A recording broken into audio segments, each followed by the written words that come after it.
Salut à tous, bienvenue dans cette nouvelle vidéo. Dans cette séance, nous allons donner les bornes des intégrales multiples, 2 pour intégrale double et intégrale triple. Donc, soit j égale à intégrale double de delta, comme les bornes qui est égale à x à la puissance 4 plus x à la puissance 5 plus y sur racine de x carré plus y à la puissance 7 d de x d de y. Donc, ensemble, nous allons maintenant déterminer les bornes de cet intervalle-là. Avec delta qui est égal ensemble, x supérieur ou égal à 0, y supérieur à 0 et x plus y est inférieur à 1. Donc, nous allons maintenant déterminer les bornes de cette intégrale. Dans cette vidéo, nous allons juste déterminer les bornes des intégrales. On ne va pas intégrer, mais on va juste déterminer les bornes des intégrales. On va vous montrer les différentes méthodes pour déterminer les bornes aussi, puis les différentes manières aussi possibles. Donc on commence, on va déterminer les bornes de cette intégrale. On dit D égale ensemble, x supérieur ou égal à 0, y supérieur ou égal à 0 et x plus y est inférieur à 1. D'abord, on va commencer, on sait que x est supérieur à 1, x est supérieur à 1, donc on peut laisser ça. On sait que x est supérieur ou égal à 0. Or, on sait que x plus y est inférieur à 1, donc on va exprimer ici x en fonction de y. X plus y est inférieur à 1. Donc, ce qui implique que x est inférieur à 1 moins y. Donc, ça veut dire que la plus petite valeur de x, c'est 0 et la plus grande valeur de x, c'est 1 moins y. Donc, on peut en déduire sans ambiguïté que x est inférieur à 1 moins y et x est supérieur à 0. J'ai juste x est supérieur à 0 ici. X est supérieur à 0. J'ai estimé x en fonction de y. Or, on sait que x est inférieur à 1 moins y. Donc, l'intervalle de x là, x est compris entre 0 à 1 moins y. 1 moins y. Donc, on a fini maintenant de donner les bornes de x. On va donner maintenant les bornes de y. Pour donner les bornes de y, c'est un peu simple. Donc, on sait que y est supérieur à 0. Ça veut dire que la plus petite valeur de y là, c'est 0. Maintenant, on va chercher la plus grande valeur. Pour trouver maintenant la plus grande valeur, on sait que quoi? On sait que y est supérieur ou égal à 0. Alors, on sait que 0 est inférieur à 1 moins y. J'ai pris les deux intervalles. J'ai pris les deux. Comme si 0 est inférieur à 1 moins y. C'est tout ce que j'ai pris. Donc, je vais... Si j'ai d'autres là, c'est que 1 est supérieur... Non, j'envoie y ici. Y est inférieur à 1. 0 inférieur à 1 moins y. Je répète, 0 inférieur à 1 moins y. J'envoie y ici. Donc, on verra que y est inférieur à 1. Donc, c'est-à-dire que la plus petite valeur de y, c'est 0 et la plus grande valeur de y, c'est 1. Donc, on va donner maintenant les bornes de y qui est inférieur ou égal à 0. Donc, maintenant, les bornes de y, c'est de 0 à 1. Donc, on revient ici. X varie de 0 à 1 moins y. Et y varie de 0 à 1. De 0 à 1. Donc, j'ai déterminé maintenant les bornes de cet intervalle. On continue. Deuxième intégrale. Dans la deuxième intégrale maintenant, y égale à l'intégrale double de x carré sur 1 plus y carré plus x carré d de x d de y. On va déterminer maintenant les bornes de cette intégrale. On a d égale à l'ensemble x supérieur ou égal à 0, y supérieur ou égal à 0, x plus y moins 2 inférieur ou égal à 0. Donc pour moi, c'est inférieur ou égal à 0. Donc on va déterminer maintenant les bornes de cette intégrale.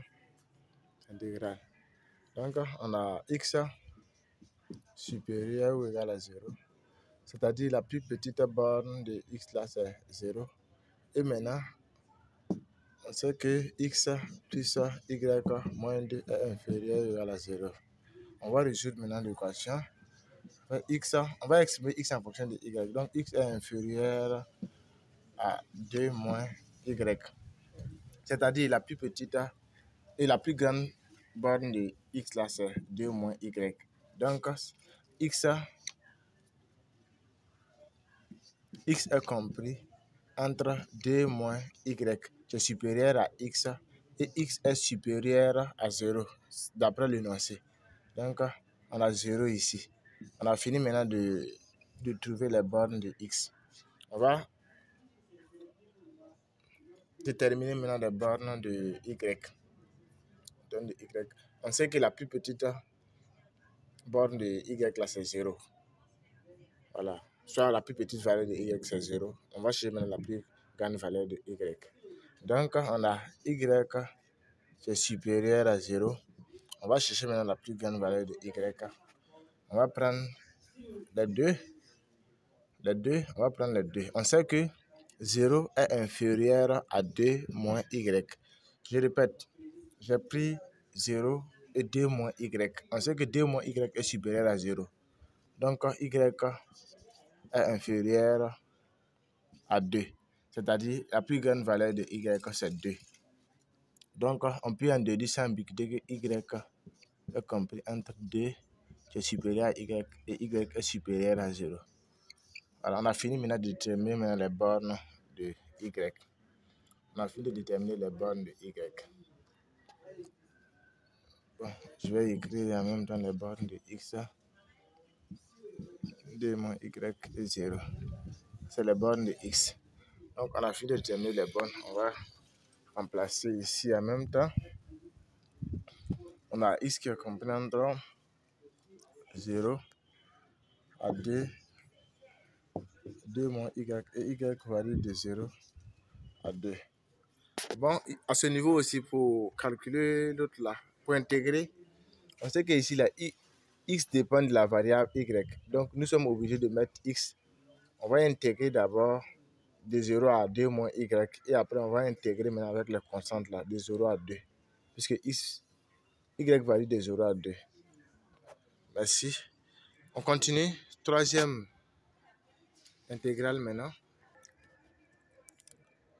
On a p qui est égal à l'intégrale double de x carré plus y à la puissance d de x d de y. Et delta égale à y supérieur ou égal à 0. X moins y plus 1 supérieur ou égal à 0. Et x plus 2y moins 4 est inférieur à 0. On va déterminer maintenant les bornes de cette intégrale-là. Donc, on sait que y est supérieur ou égal à 0. X moins y plus 1 est inférieur à 0. Et x plus 2y moins 4 est inférieur à 0. On sait que la plus petite valeur de y, c'est 0. Maintenant, on voit qu'ici, on n'a pas la plus petite ni la plus grande valeur de x. Donc, on va chercher à encadrer x d'abord. On va chercher à encadrer x. Donc, on a x moins y plus 1 est supérieur ou égal à 0. Donc, ce qui implique que x est supérieur à y moins 1. Maintenant, à ce niveau, je vais faire... À ce niveau, on a fini avec cette équation. Maintenant, on prend cette équation maintenant. On sait que quoi? On sait que x, on va résoudre en même temps. X plus 2y moins 4 est inférieur à 0. Que x est inférieur à 4 moins 2y. D'après cette équation, on sait que x est supérieur à y moins 1. Et d'après cette équation, on sait que x est inférieur à 4 moins 2y. C'est-à-dire, la plus petite valeur de x est y moins 1. Et la plus grande valeur de x, c'est 4 moins 2y. Donc, on peut encadrer x en même temps. Donc, x varie de y moins 1 à 4 moins 2y. On pourrait factoriser, mais ça n'a pas d'importance. Donc, c'est les bornes de x. X dépend de y. Maintenant, on va déterminer maintenant les bornes de y. Or, on sait que la plus petite valeur de y est 0. Donc, on n'a pas un problème à ce niveau. On n'a pas de problème à ce niveau. On va chercher maintenant la plus grande valeur de y. Comme d'habitude, pour trouver la plus grande valeur de y maintenant, on va prendre, on sait que y moins 1 sera aussi inférieur à 4 moins 2y. Donc, d'après cette relation, y moins 1 est inférieur à 4 moins 2y. À 4 moins 2y. On envoie y, bon, on envoie 2x ici et 2y ici. On n'aura que y, on n'aura que 3y, autant pour moi. 3y sera inférieur à 5. Puisque on va envoyer moins 1 ici, ça sera 1. 4 plus 1, ça fait 5. Donc,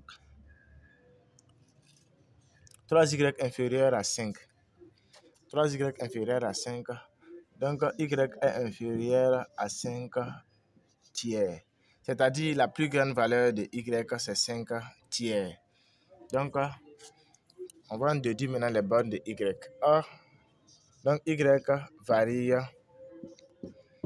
de 0 à 5 tiers. Y varie de 0 à 5 tiers.